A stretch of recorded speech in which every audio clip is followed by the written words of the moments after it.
ವ್ಯಕ್ತಿ ಮೇಲೆ 2-3 round fire ಮಾಡಿದಂಥ ಸಂದರ್ಭದಲ್ಲಿ ಒಂದು ಕಾಲಿನ ಭಾಗಕ್ಕೆ ಬಿದ್ದಿದೆ, ಇನ್ನೊಂದು ಆತನ ಬೆನ್ನಿಗೆ ಬಿದ್ದಿರುವಂಥದ್ದು ಕಂಡು ಬಂದಿದೆ.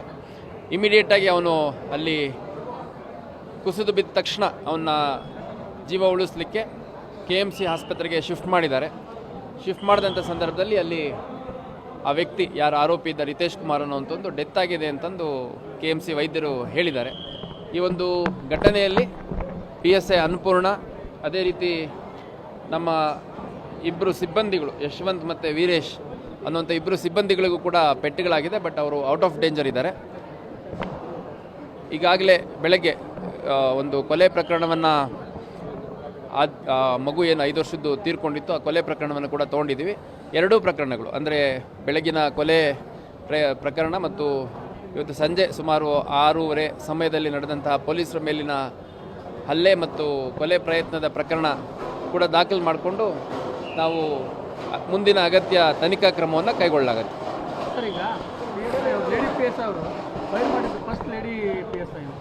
ಇಲ್ಲ ನೋಡಿ, ಈಗ ಭಾಳ ಸ್ಪಷ್ಟವಾಗಿ ನಾನೊಂದು ಮಾತು ಹೇಳಲಿಕ್ಕೆ ಇಷ್ಟಪಡ್ತೇನೆ.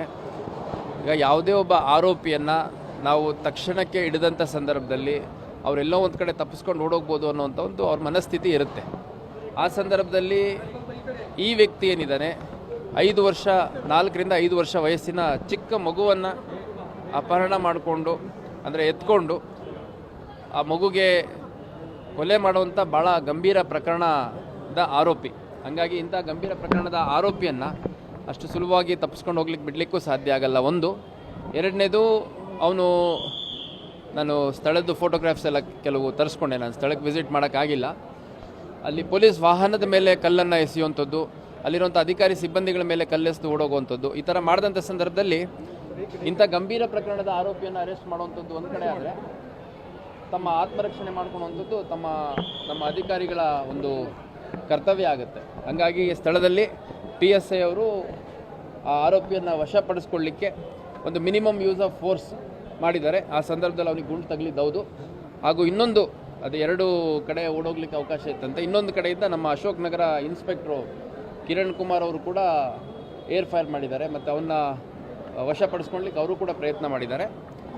ಸೊ ಈ ಒಂದು ಕೃತ್ಯದಲ್ಲಿ, ಈ ಒಂದು ಘಟನೆಯಲ್ಲಿ ಅವನ್ನ ಇಮಿಡಿಯೇಟಾಗಿ ಹಾಸ್ಪಿಟ್ಲಿಗೆ ಶಿಫ್ಟ್ ಮಾಡಿ ಅವನ ಜೀವ ಉಳಿಸುವಂಥದ್ದು ಪ್ರಯತ್ನ ಕೂಡ ಮಾಡಿದ್ದಾರೆ. ಅಷ್ಟಾಗಿಯೂ ಅವನು ಮೃತ ಹೊಂದಿದ್ದಾನೆ ಅನ್ನುವಂಥದ್ದು KMC ಡಾಕ್ಟ್ರು ಹೇಳಿದ್ದಾರೆ.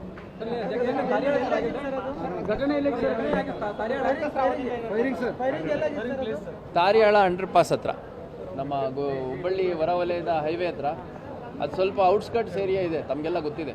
ಅಲ್ಲಿ ಸಾಕಷ್ಟು ಅಬಾಂಡನ್ಡ್ ಹೌಸಸ್ ಇದ್ದಾವೆ ಮತ್ತು ಪಾಳ್ಬಿದ್ದಿರೋ ಮನೆಗಳು ಆ ಥರ ಎಲ್ಲ ಇದೆ. ಈ ಹಿಂದೆ ಕೂಡ ಆ ಭಾಗದಲ್ಲಿ 1-2 ಘಟನೆಗಳಾಗಿದ್ದು ತಮಗೆ ನೆನಪಿರ್ಬೋದು. ಹಂಗಾಗಿ ತಾರಿಯಾಳ ಅಂಡರ್ಪಾಸ್ ಹತ್ರ ಇರುವಂಥ ಒಂದು ಅಬಾಂಡನ್ ಹೌಸ್ ಪ್ರಿಮೈಸಸ್ಸಲ್ಲಿ ಒಂದು ಘಟನೆ ಆಗಿದೆ ಅನ್ನೋಂಥ ತಿಳಿದು ಬಂದಿದೆ.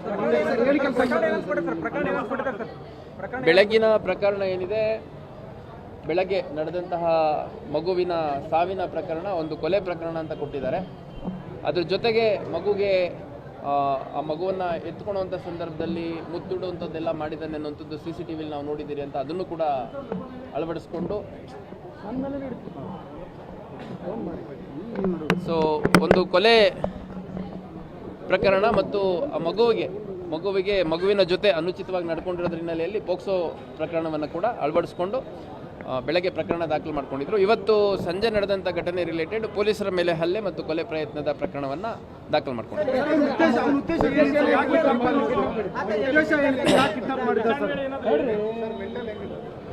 ಈಗ ಆ ವ್ಯಕ್ತಿ ಮೂಲತಃ ಬಿಹಾರದ ಪಟ್ಟಣದವನು ಅಂತ ಹೇಳ್ತಾನೆ. ಅದನ್ನು ನಾವಿನ್ನೂ ಅಸರ್ಟೈನ್ ಮಾಡಬೇಕಾಗಿದೆ.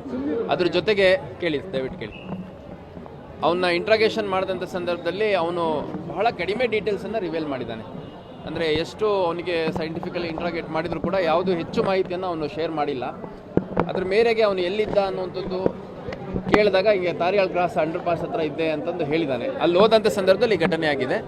ಈಗ ಆ ವ್ಯಕ್ತಿ ಯಾರು ಏನು ಅಂತ ಇನ್ನೂ ನಾವು ಹೆಚ್ಚುವರಿ ಮಾಹಿತಿಯನ್ನು ಕಲೆ ಹಾಕುವಂಥ ಕೆಲಸವನ್ನು ಮಾಡಲಾಗುತ್ತೆ.